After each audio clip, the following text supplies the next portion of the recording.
하나님 말씀 공부하겠습니다. 요한복음 13장 1절과 31절로 35절의 말씀을 공부하겠습니다. 하나님 말씀 요한복음 13장 1절 말씀 공독하겠습니다. 6월절 전에 예수께서 자기가 세상을 떠나 아버지께로 돌아가실 때가 이른 줄 아시고 세상에 있는 자기 사람들을 사랑하시되 끝까지 사랑하시니라. 아멘. 35절, 31절로 35절의 말씀을 계속 공독합니다. 그가 나간 후에 예수께서 이르시되 지금 인자가 영광을 받았고 하나님도 인자로 말미암아 영광을 받으셨도다.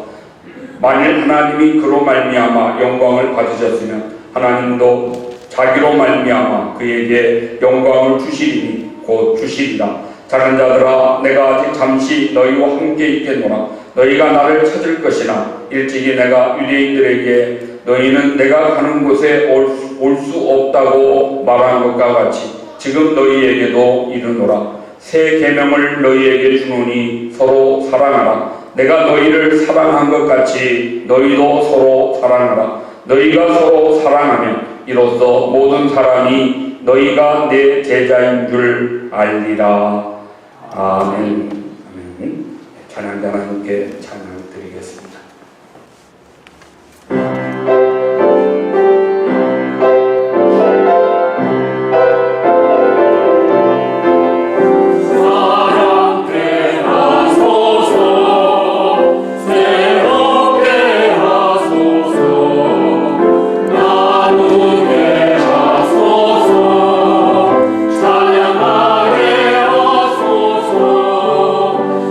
이곳을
같이 한번 외쳐보죠. 끝까지 사랑합시다. 다시 한번 끝까지 사랑합시다. 아멘.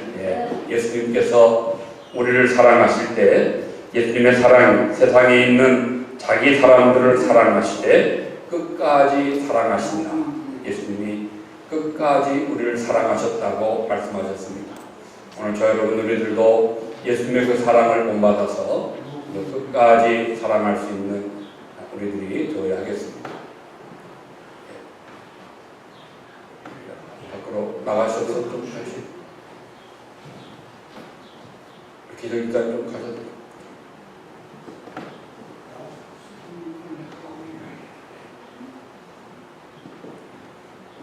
돼요. 끝까지 사랑합시다 하는 제목으로 함께 오늘 말씀을 나누도록 하겠습니다. 첫 결혼에 실패한 한 여자가 있었습니다. 첫 번째 남편과의 사이에서 아들을 얻었는데 그 아들을 데리고 두 번째 결혼을 했습니다만은 원만치 못했습니다. 구타도 심하고 많은 고생하다가 결국 또다시 이혼함으로 두 번째 결혼도 실패했습니다. 얼마 안 가 세 번째 남자와 또 결혼을 했습니다. 그러나 세 번째 결혼도 원만치 못했습니다. 결혼을 할 때마다 이 여인은 마음의 생각이 자기가 가진 그 큰 아들이 마치 혹과 같이 여겨졌던 것입니다. 불편하고 거추장스러운 그런 존재로만 느껴졌습니다. 그러나 사실 생각은 아들의 입장에서는 계속해서 이 스텝파더, 우리가 의붓아버지라고 그러죠. 의붓아버지가 두 번, 세 번 바뀌는 과정 속에서 의붓 형제들과의 마찰, 또 그들의 어떤 미움과 질시, 참 사랑받지 못하는 그런 존재로 살아가며 내가 왜 세상에 태어났는가, 내가 왜 살아야 되는가, 그런 고통 속에서 하루하루 지내면서 자기 그 엄마가 참 맞고 무서운 부부싸움하는 어떤 그런 광경을 보면서 그렇게 자라났습니다. 그 엄마는 자라면서 아들에게 너는 절대 사람을 믿지 말고 사람을 사랑하지 말아라. 세상에 사랑이란 건 없다. 뭐 이렇게들 이야기했다고 우리가 알고 있습니다. 아이가 자라며 공격형의 아이가 되었고 결국 고등학교 다니다가 큰 사고를 쳐서 퇴학당하고 해병대 입대해서 또 사고를 해서 불명예 제대를 하게 되었습니다.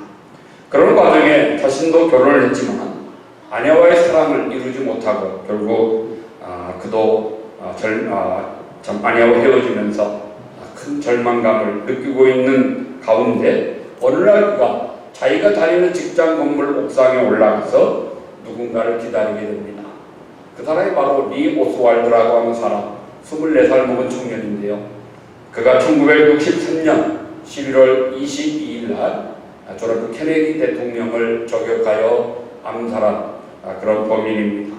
숨어 지내다가 하루 있다 그도 누군가의 손에 의해서 총살됐습니다. 그래서 그 배우나의 모든 것이 사실은 아직까지도 베일에 가려졌죠. 대통령을 쏜 사람도 죽고 그 범인을 쏜 사람도 죽고 그래가지고 배우가 있을 것 같지만 그 배우는 아직까지도 제대로 밝혀지지 않았다고 우리에게 알려져 있습니다. 참 세상에 태어나서 제대로 사랑다운 사랑을 받아보지 못했던 한 사람이 이 같은 엄청난 참 큰 비극을 만들었습니다. 당시 유명한 제임스 밥슨이라고 하는 의사가 이 사실을 해석할 때 가정의 비극이 우리 사회에 가장 큰 비극을 낳았다고 그렇게 이야기했습니다. 어머니로부터 부모님의 사랑을 전혀 받아보지 못한 한 아들이 저지른 역사적인 비극이라 이렇게 평가를 했습니다. 그러면서 그는 이야기하기를 사람은 밥을 먹고 사는 것이 아니고 사랑을 먹고 삽니다. 우리는 알거나 모르거나 사랑을 받고 살고 사랑하면서 그렇게 사는 것입니다라고 이런 말을 남겼습니다. 제가 지난 주일에도 말씀을 시작하면서 그 전미 총기협회 로비로 인해서 미국의 총기 규제가 되지 못하는 현실을 안타까워했는데요. 참 지난 주간에도 텍사스에서 18살 먹은 참 청년도 아니지 않습니까? 고등학교 중퇴한 한 아이가 참 군인들만도 사용하기도 힘든 그런 총들을 가지고 자기는 군인처럼 무장하고 어린이들이 다니는 국민학교에 들어가서 21명이나 되는 아이들에게 총을 난사해서 참 그들을 죽음으로 몰아간 엄청난 사건이 우리가 살고 있는 미국 땅에서 한 번 더 있게 되었습니다. 정말 우리들이 미국을 위해서 기도해야 될 문제이고, 사실 이런 모든 문제의 배경 속에는 미국의 가정이 살아야 되고 교회가 살아야 되고 그런 믿음이 살고 사랑이 회복되는 이런 역사가 참 미국 땅에 이루어져야 될, 그것이 바로 청교도 신앙의 회복이다, 이런 생각을 하게 되어집니다. 사랑하는 성도 여러분, 복음이 무엇입니까? 우리가 복음 이야기하는데요. 복음은 요한복음 3장 16절에 하나님이 세상을 이처럼 사랑하사 독생자를 주셨으니, 바로 이 한 구절이 복음입니다. 하나님이 세상을, 저와 여러분 우리들을 사랑하시되 어떻게 사랑하셨습니까? 자기 아들을, 독생자를 내어주시기까지 우리들을 사랑하셨다. 바로 이 하나님의 사랑, 이것이 복음의 핵심입니다. 하나님이 사랑이시기에 우리들을 사랑하셨습니다. 사랑하시되 예수님을 십자가에 내어주기까지, 그리고 그를 다시 살려 우리들을 영원한 삶으로 인도하시는 이 놀라운 역사, 이것이 바로 복음의 비밀이요 복음의 핵심인 것입니다. 하나님의 사랑, 하나님의 그 사랑이 오늘 우리들을 사랑한다고 하는 것이 바로 복음, 정말 참된 복음인 줄로 믿습니다. 그 안에 담긴 사랑, 이 사랑이 생명이죠. 이 사랑이 정말 능력입니다. 세상에 비극이 있다면 사랑이 없다는 것이고, 사랑이 있다고 하지만 그 사랑이 바른 사랑이 되지 못하는 것, 바른 사랑으로 나아가지 못하는 것, 이것이 오늘날 세상의 비극이라고 이야기할 수 있겠습니다. 사도 바울이 마지막 남긴 그의 유서라고 할 수 있는 디모데후서 말씀 속에 그는 장차 미래에 이런 일이 일어나게 될 것이다, 그가 미래를 예언합니다. 그리고 그 예언의 말씀을 이렇게 시작합니다. 말세에 고통하는 때가 이르리니 사람들은 자기를 사랑하며 돈을 사랑하며 계속해서 쾌락을 사랑하고, 이렇게 말씀이 계속됩니다. 말세에 큰 고통의 때가 올 텐데, 그때는 특징이 뭐냐? 사람들이 먼저 자기를 사랑하고, 그 다음 돈을 사랑하고, 그 다음 쾌락을 사랑하고, 사랑이 있는 것 같지만 그 사랑이 바른 사랑이 되지 못하고 타락한 사랑, 변질된 사랑, 부패한 사랑을 보여준다고 하는 것이 사도 바울이 마지막 때를 예언한 고통의 모습입니다. 이렇게 철저하게 이기주의적인 사랑, 물질주의적인 사랑, 향락주의고 쾌락적인 사랑, 이런 사랑이 마지막 때에 오늘 우리들의 사회를 병들게 하고, 그리고 오늘 우리들의 사회에 이런 엄청난 아픔과 문제를 발생시키고 있다고 하는 것을 예언하고 있습니다. 바로 그 예언이 지금 우리 시대의 현실로 보여지고 있다고 말씀할 수 있습니다. 예수님께서도 마태복음 24장에서 불법이 성함으로 많은 사람의 사랑이 식어집니다. 마지막 때를 예언하실 때에 불법이 성하여 결국 많은 사람들의 사랑이 식어질 것을 말씀하셨습니다. 믿는 사람들을 포함한 이 땅에 살아가는 많은 사람들, 그들의 사랑이 식어진다. 사랑이 식어진다고 하는 것은 변질되는 거죠. 사랑이 부패된다는 것입니다. 타락한 사랑의 모습을 볼 수밖에 없다는 것입니다. 오늘 이런 말씀들에 비추어서 오늘 저와 여러분 우리들은 정말 이 시대에 바른 사랑을 하고 있는가? 우리가 누구를 사랑한다고 할 때 내가 사랑하는 그 사랑이 정말 성경이 말씀하는 올바른 사랑인가 한번 점검해 볼 필요가 있을 것입니다. 사랑이 무엇입니까? 라고 물을 때 우리는 한마디로 정의하기는 어려울 것입니다.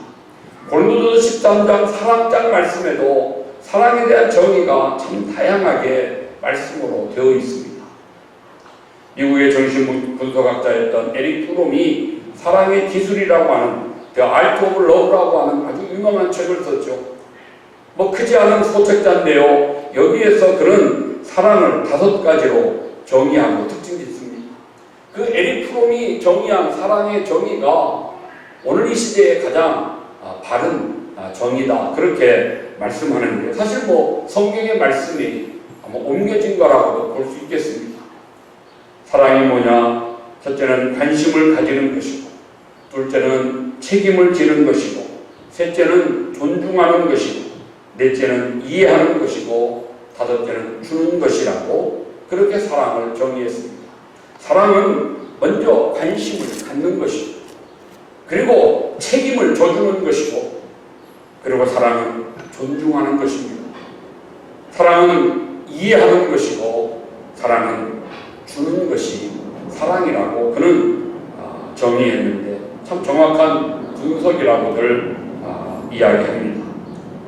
사실 성경도 우리에게 말씀하지 않습니까? 사랑에 대해서 쭉 15가지를 정의하고, 그리고 그 마지막 고린도서 13장 8절에 사랑은 모든 것을 참으며, 모든 것을 믿으며, 모든 것을 바라며, 모든 것을 견디며. 사랑이 뭐냐? 사랑은 모든 것을 참고 믿고 바라고 견디는 것이다. 그렇게 사도 바울이 사랑을 말씀합니다. 사랑은 참아주는 것입니다. 사랑은 기다려주는 것입니다. 사랑은 이해해주는 것입니다. 사랑은 믿어주는 것이고, 사랑은 위탁하고 맡기는 것이 사랑입니다. 이것이 되지 않는다면, 이것에 대해서 의심과 불안이 우리에게 있다면 사실 온전한 사랑은 아직 부족한 것이라고 이야기할 수 있을 것입니다.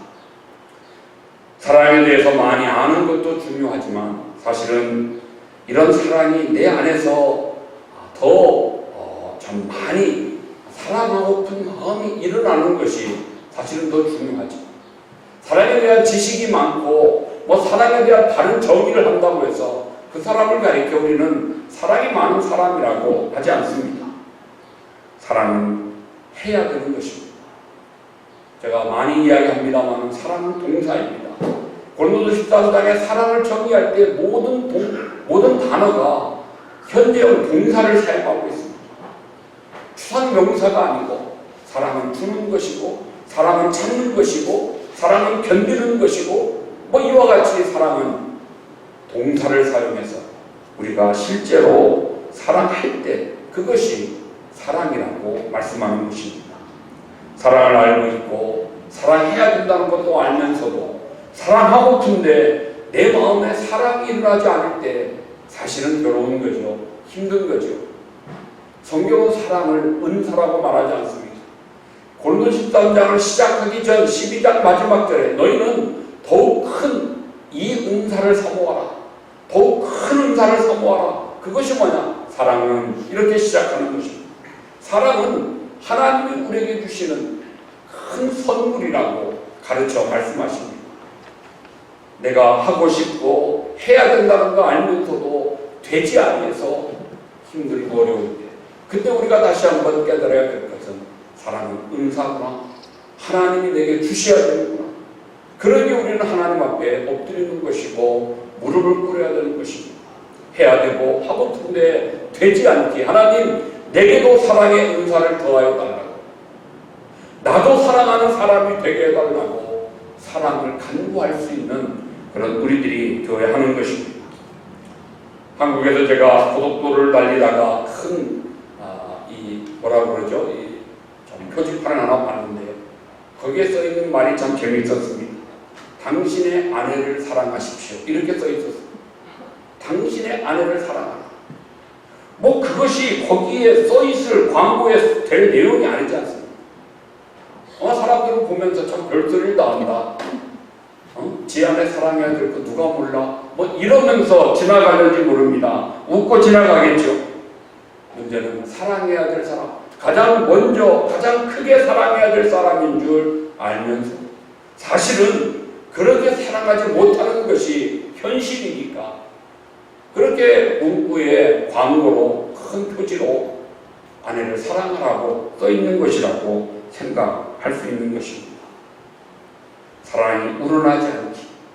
아내를 사랑해야 되는데, 가족을 사랑해야 되는데, 사랑이 내 마음속에서 우러나지 않기에 그것이 문제고, 그것을 위해서 우리는 하나님 앞에 기도하는 은사임을 알고, 그 은사가 내게 응답되어 선물로 내게 주어지도록 하나님 앞에 더 힘써 기도하는 우리가 되어야 하는 것. 오늘 저 여러분 우리들이 꼭 명심하며 기억할 수 있기를 간절히 소원합니다.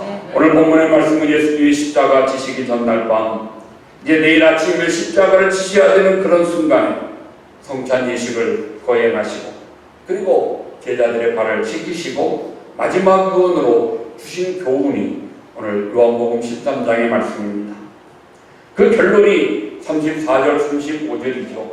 새 계명을 너희에게 주노니 서로 사랑하라. 내가 너희에게 주었던 그 모든 계명들 그 위에 내가 새 계명을 너희에게 준다. 그러니 서로 사랑하라. 그 사랑이 무엇이냐? 내가 너희를 사랑한 것 같이, 내가 너희를 사랑한 것 같이 너희 서로 사랑하라고 말씀하셨습니다. 그런데 13장 1절 말씀에 예수님이 우리를 사랑하신 사랑이 어떤 사랑인가를 정의하기를, 예수님은 자기 사람들을 끝까지 사랑하십니다. 끝까지 사랑하셨다고 그렇게 시작하고 있습니다. 이 끝까지 사랑하셨다는 것은 시간적으로도 끝까지 사랑하신 것이고, 능력으로도 온 힘을 다하여 정말 할 수 있는 다함이 없는 사랑을 하셨다는 말씀이고요. 정말 그 모든 한계를 넘어서는, 모든 한계까지 그것을 넘어서는 사랑, 그 사랑 예수님이 하셨다고 하는 말씀입니다.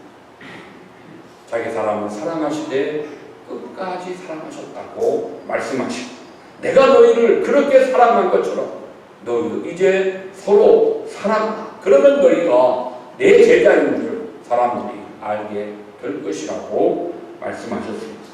끝까지 사랑하셨다. 정말 무한대의 사랑, 언리미티드 사랑입니다. 언컨디셔널 사랑입니다. 아무런 조건 없는, 다함이 없는, 끝이 없는 그런 놀라운 원더풀한 사랑을 예수님께서 저와 여러분 우리들에게 베푸셨고, 그리고 내가 그렇게 너희를 사랑한 것처럼 너희도 서로 사랑하여 너희가 내 제자 된 것을 세상의 사람들에게 알게 하라고 마지막 유언으로 우리에게 부탁하며 명령하신 것입니다. 바로 이 아가파테 알렐루스, 서로 사랑하라, 아가파로, 아가페의 사랑을 하라는 것입니다. 아가페, 우리가 이것을 사전적으로 정의하기는 너무 어려운 단어입니다. 그냥 예수님이 보여주신 사랑이 아가페의 사랑입니다. 실제적으로 보여준 사랑, 그것이 바로 하나님의 사랑, 예수님의 사랑, 아가페의 사랑이라는 것입니다.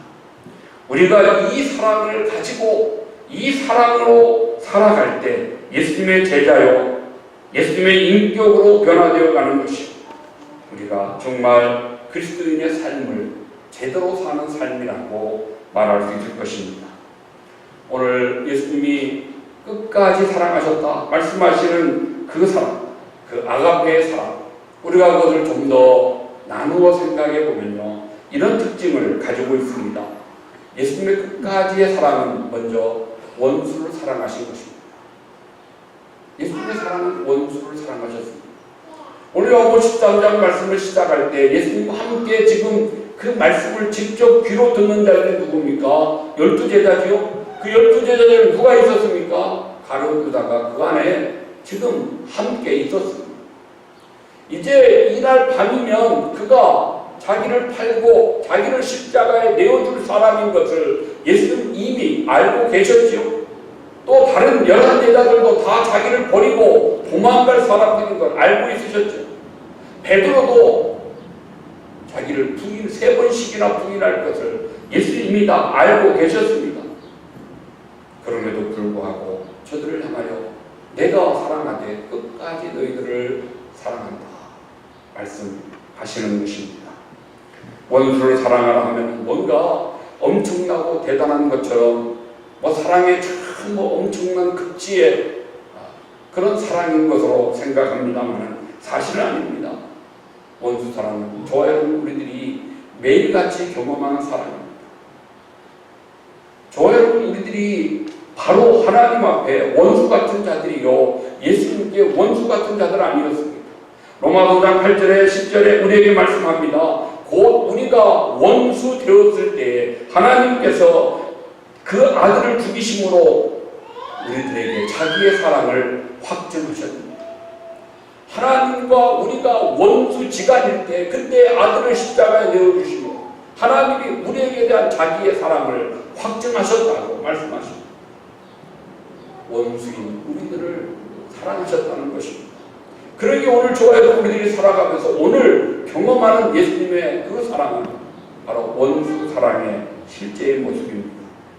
원수된 우리들을 위해서 주님의 십자가를 지셨고 하나님 앞에 원수되는 원수 노릇하고 있는 우리들을 위해서 변함없이 사랑하신 것입니다.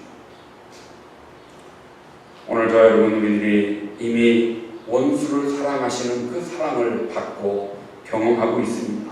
그러기 원수 사랑은 새삼스러운 것이 아닙니다. 내가 하나님의 사랑을 받는다.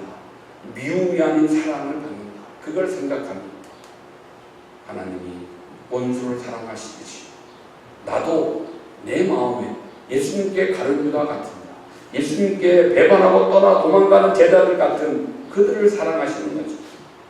우리도 사랑할 수 있는 것입니다. 사랑해야 되는 것입니다.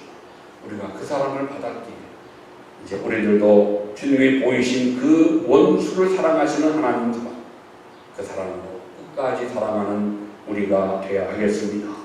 두 번째, 오늘 예수님의 끝까지 사랑하셨다. 무슨 사랑입니까? 의롭게 여기시는, 의롭다 하시는 사랑입니다. 우리가 justification, 칭의라고 신학적인 용어를 씁니다만 사실 우리들은 의로운 자가 아닙니다. 불의한 자죠. 악한 자죠. 죄인이죠. 그러나 하나님은 우리를 향해서 의롭다고 말씀하시는 것입니다. 그리고 의롭게 여기셨습니다. 우리를 의롭게 여기셨기에 자녀로 삼으셨고 천국을 영원한 삶을 주셨고 의롭게 여기셨기에 귀한 직분들을 주셔서 오늘도 주님의 이름으로 사명을 살도록 사명자로 살도록 그렇게 역사해 주시는 것입니다. 사실 사랑 중에 최고의 사랑을 이야기한다면 명예를 주는 것이 큰 사랑이라고 그렇게 이야기합니다. 내가 살아가면서 부모님께 사랑합니다라고 말하지 못하더라도 정말 부모님의 그 부모님께 사랑을 보여줄 수 있는 귀한 것이 있다. 내가 내 부모를 명예롭게 여기는 나를 통해서 내 부모가 명예를 얻게 되면 그것은 부모님에 대한 큰 사랑을 이루는 것이라고 이야기할 수 있을 것입니다. 사실 오늘 저 여러분 우리들은 죄인이기에 의롭지 못한 자들입니다. 그러나 하나님은 예수님은 우리를 의롭다고 칭하시고 의인으로 영접해 주시고 우리의 더러움을 더럽다고 하지 않으시고 예수님의 의로움을 덧입혀 주셨습니다. 그래서 하나님의 천국잔치에 참여할 때 예수님의 그 의의 옷을 우리에게 입혀주시는 것입니다. 비록 속은 시커멓고 더러운 때가 가득하더라도 예수님이 입혀주시는 그 의의 옷을 우리가 입고 하나님의 천국잔치에 당당하게 들어갈 수 있는 거죠. 왜요? 우리를 의롭다 칭해 주셨고 너희는 의롭다고 말씀해 주셨고 이사야 53장 5절 6절 말씀에 그가 찔림은 우리의 허물을 인함이요 그가 상함은 우리의 죄악을 인함 그가 채찍에 맞음으로 우리가 나음을 입었고 그가 상함으로 우리가 평안을 누리도다. 우리는 다 양 같아서 그를 행하여 각기 제 길로 갔거늘 여호와께서는 우리 무리의 죄악을 그에게 바로 예수 그리스도에게 담당시키셨다고 말씀하고 있습니다. 우리는 그를 행하는 자들입니다. 그러나 우리의 그를 행함으로 예수님이 찔림을 당하시고 상함을 당하셔서 우리 모든 우리들의 죄악을 하나님이 예수님에게 옮겨주시고 우리는 하나님 앞에 의로운 자 되었습니다. 예수님은 죄인을 사랑하셨기에 죄인의 누명을 쓰셨고, 예수님은 세리를 사랑하셨기에 죄인의 친구라는 비난을 들으셨고, 죄인을 사랑하셔서 죄인의 모습으로 죽으셨기에 저주받은 사람이라고 나무에 매달려 죽으셨습니다. 죄인을 사랑하셨습니다. 의인을 사랑하신 것이 아니고 죄인이 우리들을 사랑하셨습니다. 그래서 우리를 의롭게 귀한 명예를 우리에게 주신 것입니다. 다함이 없는, 끝이 없는 예수님의 사랑은 우리를 의롭다 하시고 의롭게 만드시고, 이 귀한 사랑이 예수님의 사랑입니다. 세 번째로 예수님의 끝까지 사랑하시는 그 사랑은 대속의 사랑이다 말씀할 수 있습니다. 대속은 무엇입니까? 대신 죽는 것이 대속입니다. 대신 죗값을 치르는 것이 대속입니다.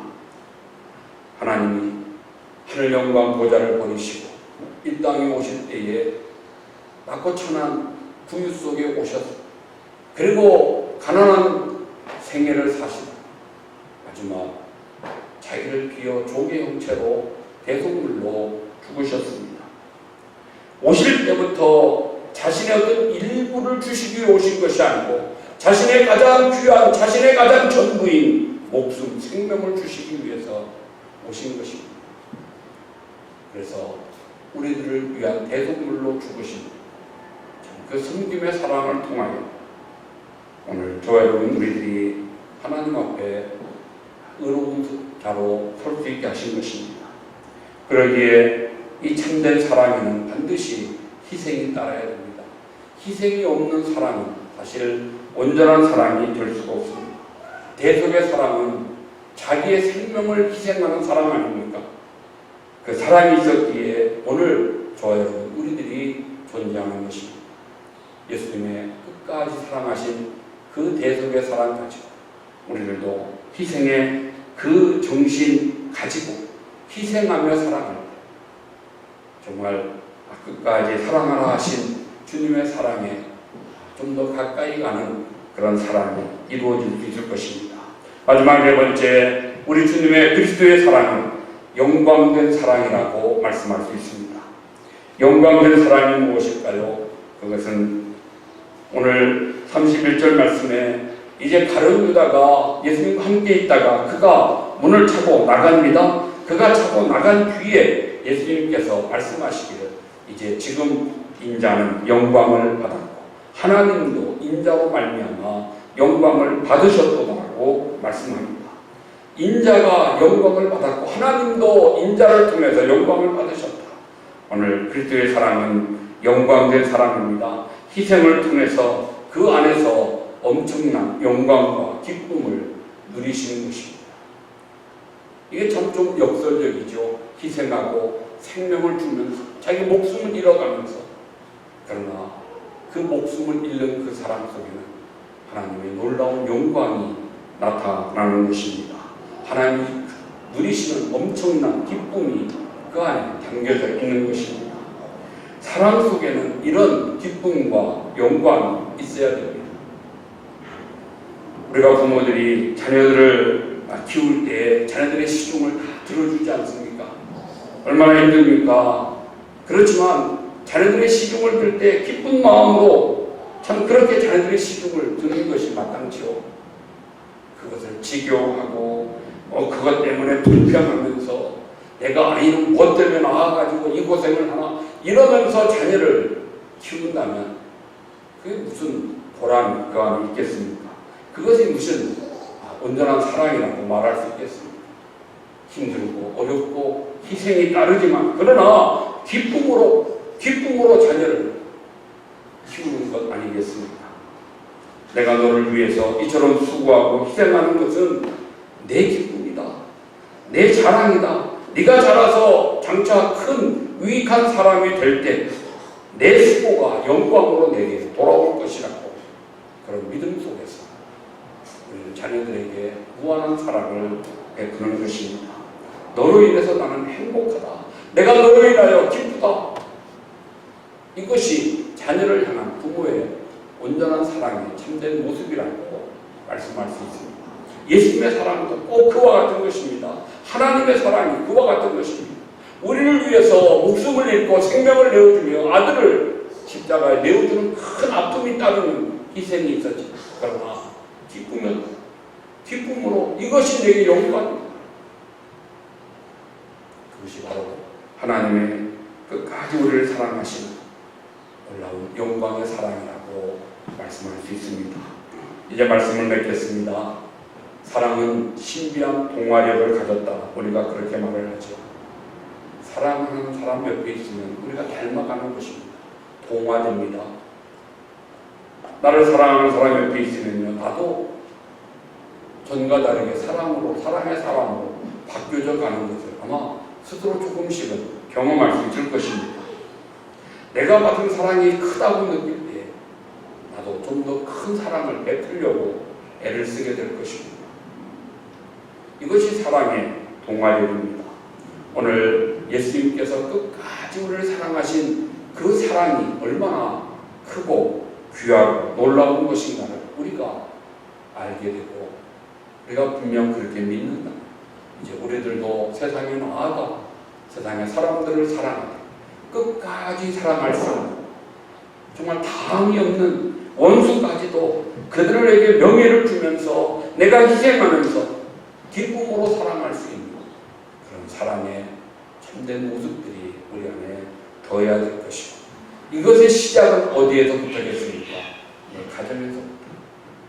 내 가정에서부터 남편은 아내에게, 아내는 남편에게, 그리고 부모는 자식에게, 자식은 부모에게 내 가정에서부터 이런 끝까지 사랑하는 예수님의 사랑이 보여지고 나타나게 될 때 서로가 서로에게 미치는 동화력을 통해 정말 큰 시너지 효과를 열매를 얻게 될 것입니다. 한 번 더 말씀드리지만 예수님의 사랑은 끝까지 사랑하신 것입니다. 내가 너희를 이렇게 끝까지 사랑하였으니 너희도 사랑하라. 그런 너희가 내 제자인 것을 사람들에게 알게 하라고 오늘 우리에게 명령하십니다. 이 명령을 마음에 새기면서 내가 부족하기에 사랑하고 싶은데 그렇게 하지 못하기에 오늘 기도의 무릎을 꿇어 하나님 내게 이런 사랑을 다시 한번 확신케 하시고 이런 사랑을 행할 수 있는 자 되게 해달라고 사랑의 은사를 간구하고 응답하라. 정말 이 사랑으로 큰 사랑을 베푸는 영광의 믿음들 될 수 있기를 주님의 이름으로 간절히 축복합니다. 아멘. 하나님 우리 아버지 감사합니다. 오늘도 우리를 사랑하시되 끝까지 사랑해 주신 주님의 사랑, 아버지의 사랑을 다시 한번 알게 하시고 내가 너희를 이렇게 사랑하는 것처럼 너희도 이제 서로 사랑하라고 우리에게 새 계명 주셨사오니 우리가 이 사랑을 행하여 그리스도의 제자됨을 증거하게 하시고 참된 그리스도의 사랑을 보여줄 수 있는 우리들 될 수 있도록 은혜를 주시옵소서. 먼저 우리 가정에서부터 이런 사랑의 열매가 풍성케 하시고 나아가 교회에서 그리고 내 이웃들 속에서 사회 속에서 이런 사랑을 행하여 그리스도인됨을 증거하며 또 많은 사람들에게 이 사랑을 전파할 수 있는 사랑으로 세상을 변화시켜가는 우리들의 믿음과 삶이 되도록 공내려 주시옵소서. 도와주심을 믿습니다. 성령님 사랑의 은사를 더하여 주시옵소서. 감사드리며 예수님의 이름으로 기도하옵나이다. 아멘. 일어나셔서 한 번 더 같이 사랑합니다. 나의 예수님 찬양하겠습니다.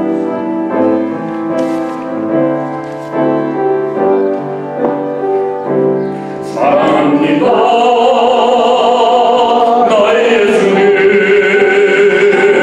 사랑합니다.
이제는 우리 구주 예수 그리스도의 은혜와 하나님 아버지의 그 놀라우신 사랑하심, 성령님의 감동, 충만, 교통하시고 우리를 사랑하시되 끝까지 사랑하신 그 주님의 사랑을 본받고 배워 이제 우리도 모든 사람들을 서로 사랑하되 주님처럼 끝까지 사랑하는 우리들 되기를 소원하며 다짐하는 사랑하는 모든 성도들 심령 위에, 가정 위에, 자녀들 위해, 생업 위에, 기도하는 제목들 위에, 빛가운데로 사고 세우신 주님의 몸된 교회 위에 이제로 영원토록 함께 있을지어다.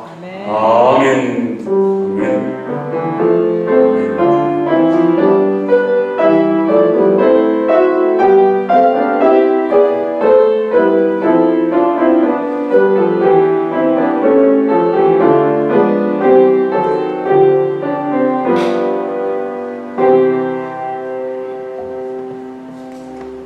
할렐루야. 감사합니다. 한 주간도 주 안에서 평안하시고 건강하시고 승리하시길 바랍니다.